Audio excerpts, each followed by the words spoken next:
చట్టాలు మాకు వర్తించవు, పోలీసులను బెదిరిస్తూ ఉన్నారు, నడి రోడ్ల మీద దాడులకు పాల్పడతా ఉన్నారు, గోరక్షకులను చంపేస్తామని బెదిరిస్తున్నారు.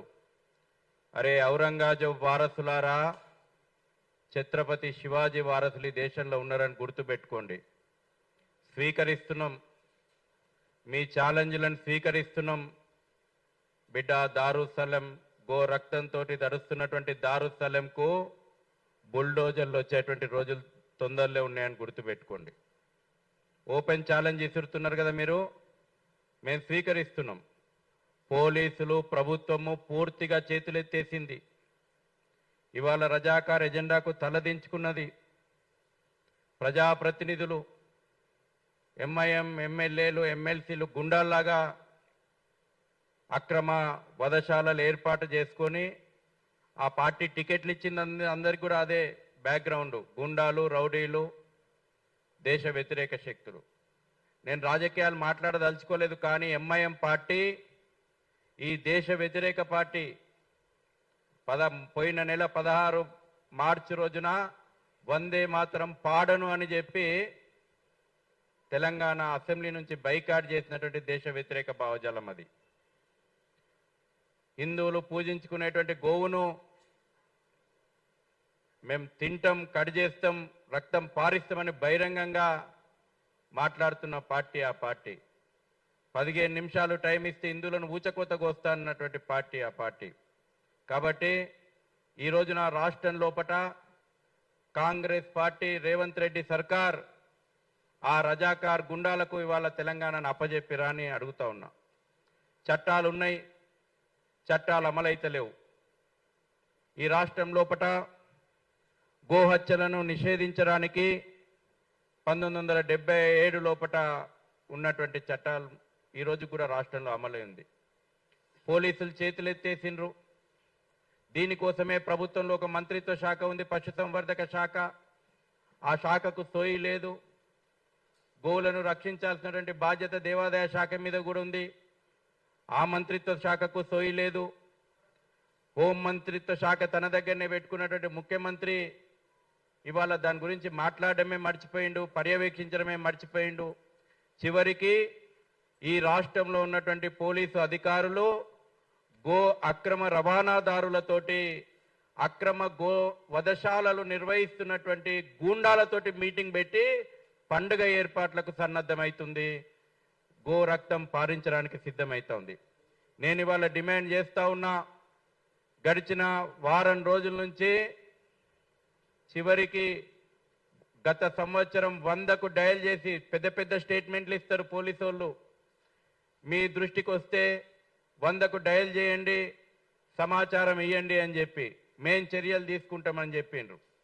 నమ్మకంతో గో ప్రేమికులు, హిందువులు గత సంవత్సరం అనేక పోలీస్ స్టేషన్ పరిధి లోపల 100కు ఫోన్ చేసి గోవులను పట్టుకపోతున్నారు, గోవులను అక్రమంగా తరలిస్తున్నారు, గోవులను ఇక్కడ గట్టేసి పెట్టినరు, గోవులను ఇక్కడ హత్య చేస్తున్నారని నమ్మకంతో, పోలీస్ శాఖ మీద నమ్మకంతో 100కు డయల్ చేస్తే ఈ దౌర్భాగ్యపు ప్రభుత్వం చేస్తుంది ఏందయ్యా అంటే, ఈ సంవత్సరము గడిచిన వారం రోజుల నుంచి చేస్తున్న ఘనకార్యం ఏంటంటే, లాస్ట్ టైం ఎవరెవరైతే పోలీసులకు కంప్లైంట్లు ఇచ్చిండ్రో గోభక్తులను, వాళ్ళను బైండ్ ఓవర్లు చేస్తుంది.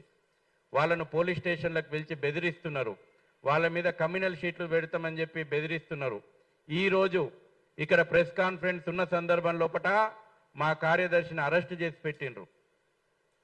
మాట్లాడొద్దు, గోవుల గురించి మాట్లాడొద్దు. ఇది ప్రభుత్వం పాలసీ అని అడుగుతా ఉన్నా. ఇవాళ నిజంగా ఈ ప్రభుత్వం చట్టాలను అమలు చేయాలని మీకు ఇచ్చినటువంటి ప్రెస్ స్టేట్మెంట్ లోపట చట్టం గురించి ప్రస్తావన విషయం చెప్పిన నేను.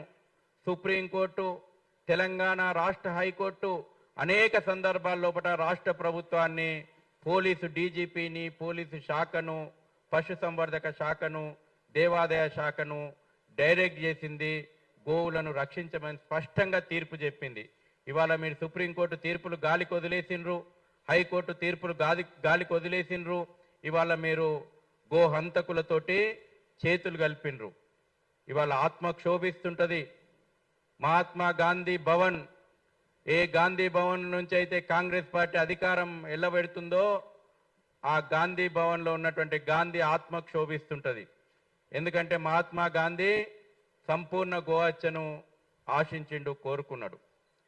ఇవాళ ఏ సెక్రటరియట్ నుంచి అయితే రాష్ట్రం లోపల పాలన సాగుతా ఉందో డాక్టర్ బిఆర్ అంబేద్కర్ సెక్రటరియట్లో ఉన్నటువంటి అంబేద్కర్ ఆత్మ క్షోభిస్తుంటది. ఎందుకంటే ఆర్టికల్ 48 ప్రకారము పశు సంపదను కాపాడాల్సినటువంటి బాధ్యత రాజ్యాంగం లోపల పొందుపరిచిండు డాక్టర్ బిఆర్ అంబేద్కర్ గారు. అదేవిధంగా ఈ రాష్ట్రంలో ఉన్నటువంటి అన్ని ప్రముఖ దేవాలయాల లోపల దేవాలయ నిర్లక్ష్యం కారణంగా గోమాత కన్నీరు పెట్టుకుంటా ఉంది. ఇవాళ డిమాండ్ చేస్తా ఉన్నాము, ఇవాళ మీరు గో రక్షకుల పైన బైండ్ ఓవర్లు కాదు, అసదుద్దీన్ ఓవైసీతో పాటు అక్బరుద్దీన్ ఓవైసీతో పాటు ఎంఐఎం ప్రజాప్రతినిధులు, ఎమ్మెల్యేలు, ఎమ్మెల్సీలను, కార్పొరేటర్లను బైండ్ ఓవర్ చేయండి. ఆ గుండాలను బహిరంగంగా చట్టాన్ని సవాల్ చేస్తున్నారు. మొన్న ఎమ్మెల్యే మాజిద్ హుస్సేన్ పోలీసులను బెదిరించి నడి రోడ్డు పైన షో చేసిండు. ఎమ్మెల్సీ రెహమాన్ బేగ్ చెక్ పోస్టుల దగ్గర నిలబడి ఇవాళ గో అక్రమ రవాణాను ప్రోత్సహిస్తా ఉన్నాడు. చీమ చిటుక్కుమంటే మాకు కనబడుతుంది. విశ్వనగరం అని స్టేట్మెంట్లు ఇస్తున్నటువంటి పోలీస్ శాఖను నేను అడుగుతా ఉన్నా, మీ యొక్క విశ్వనగరం సీసీ కెమెరాలకు ఇవి ఈ పాటికే భాగ్యనగరం లోపల నడి రోడ్డు పైన కట్టేస్తున్నటువంటి వేలాది గోవులు కనబడతలేవా? మీ కళ్ళు మూతపోయినాయా? గోవుల యొక్క ఆక్రందన మీ చెవులకు వినబడతలేదా? ఇదా పాలన? ఎవరికి దాసోహం అంటున్నారు మీరు? రజాకార్ ఎజెండాకు దాసోహం అన్నారు. తప్పకుండా ఈ రకమైనటువంటి మీ ప్రతిబంధకాలను తప్పకుండా ఎదిరిస్తాం. మీ అఘాయిత్యాలు పరాకాష్ఠకు చేరుకున్నాయి. అందుకే ఇవాళ చెప్తా ఉన్నాం, మేము వెంటనే ప్రధానంగా డిమాండ్ చేస్తున్నాము, ఎంఐఎం ఎంపీ అసదుద్దీన్ ఓవైసీతో పాటు ఆ పార్టీ ప్రజాప్రతినిధులు గూండాల్లాగా వ్యవహరిస్తూ ఘోర హత్యను ప్రోత్సహిస్తున్నారు. వాళ్ళ మీద పీడీ యాక్ట్ నమోదు చేయాలా. పాత బస్తీలో ఉన్నటువంటి అక్రమ వధశాలలను వెంటనే మూసేపించాలా. పశు వైద్య అధికారులు అవినీతికి కేర్ ఆఫ్ అడ్రస్ ఇవాళ పశు వైద్య శాఖ. గతంలో చూసినాం, గత ప్రభుత్వంలో గొర్రెల కుంభకోణం అయింది. గొర్రెల కుంభకోణం లోపల ఆ శాఖ అవినీతి బయటపడింది. ఇవాళ యోగ్యతకు వ్యవసాయ యోగ్యత ఉన్నటువంటి పశువులకు కూడా ఫిట్ ఫర్ స్లాటర్ అనేటువంటి సర్టిఫికేట్లు ఇస్తున్నారు. కాబట్టి వాళ్ళ మీద కూడా మేము పిలుపునిస్తున్నాం.